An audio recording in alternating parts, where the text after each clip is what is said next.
Sabe aquela sigla CDI que sempre aparece nos contratos de financiamento e deixa todo mundo com uma pulga atrás da orelha?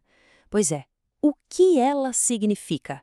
E, o mais importante de tudo, é legal usar o CDI como índice nesses contratos?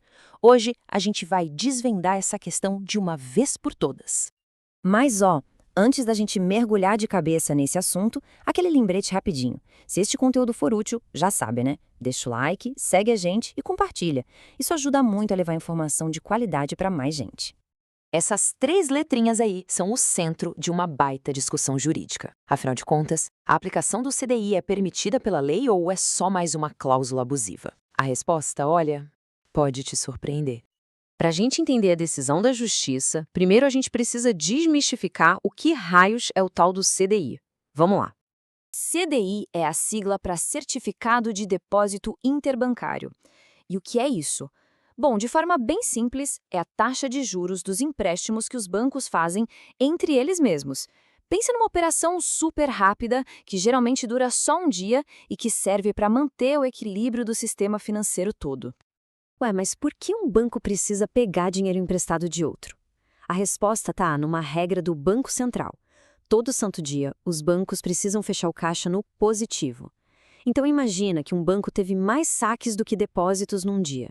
Para não fechar no vermelho, ele pega um empréstimo rapidinho de outro banco que fechou com dinheiro sobrando.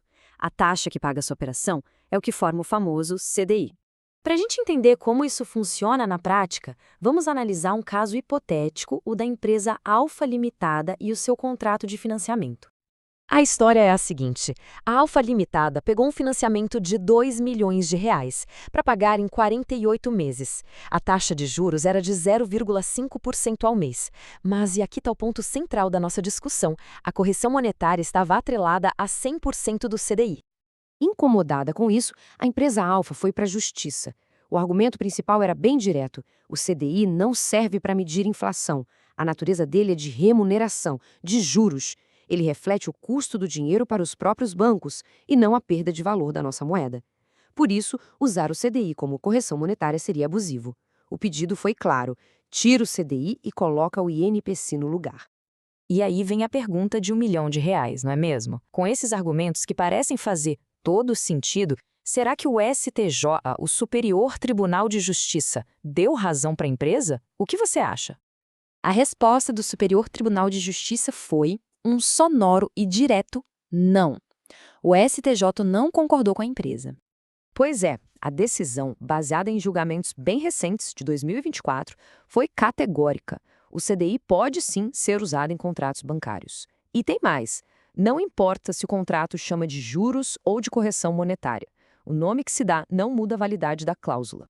Tá, mas por quê? Qual foi o raciocínio por trás de uma decisão tão importante como essa? Vamos entender agora a justificativa do STJ. O raciocínio do STJ se baseia em alguns pontos bem importantes. Primeiro, o CDI reflete o custo real do dinheiro para os bancos. Ponto. Segundo, ele é fiscalizado pelo Banco Central, então não dá para um banco simplesmente manipular esse índice. Isso tudo faz dele o índice mais adequado e seguro para as operações do setor financeiro, o que em tese até reduz os riscos e os custos dos empréstimos. E aí, essa explicação toda está sendo útil? Se a resposta for sim, que tal compartilhar com os amigos ou nas redes sociais? Pode parecer pouco, mas isso ajuda demais o nosso canal a crescer e a levar essa informação para mais gente. É o que nos dá gás para continuar. Agora, para a gente colocar tudo em perspectiva de vez, vamos comparar o CDI com outros índices econômicos que a gente ouve falar por aí. E olha só que interessante, cada índice tem um propósito, uma finalidade. O INPC e o IPCA, por exemplo, medem a variação de preços para o consumidor, sabe? A feira, o aluguel, por isso são ideais para contratos de bens e serviços. Já o CDI, ele mede o custo do dinheiro no mercado financeiro, por isso ele é considerado o índice perfeito para contratos bancários, onde o produto que está sendo negociado é o próprio dinheiro.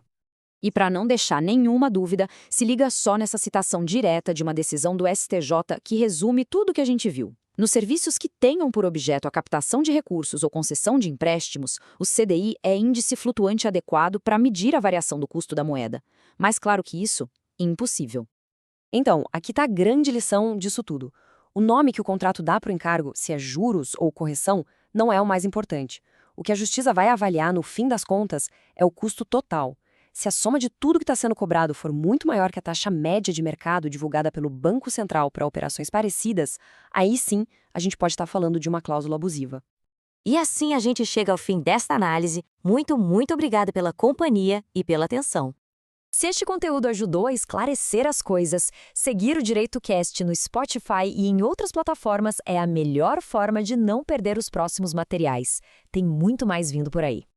E claro, não se esqueça, por favor, deixar o seu like faz toda a diferença pra gente. É um gesto super simples que impulsiona demais o nosso trabalho. Para quem prefere assistir, o Direito Cast também está em vídeo lá no YouTube e no TikTok. É só procurar por Direito Cast que você nos acha. E para a gente fechar, fica uma reflexão. Agora que o uso do CDI em contratos está mais claro, que outras cláusulas, aquelas letrinhas miúdas dos contratos, geralmente causam dúvidas e mereceriam uma análise detalhada como esta? Fica a pergunta no ar. Até a próxima!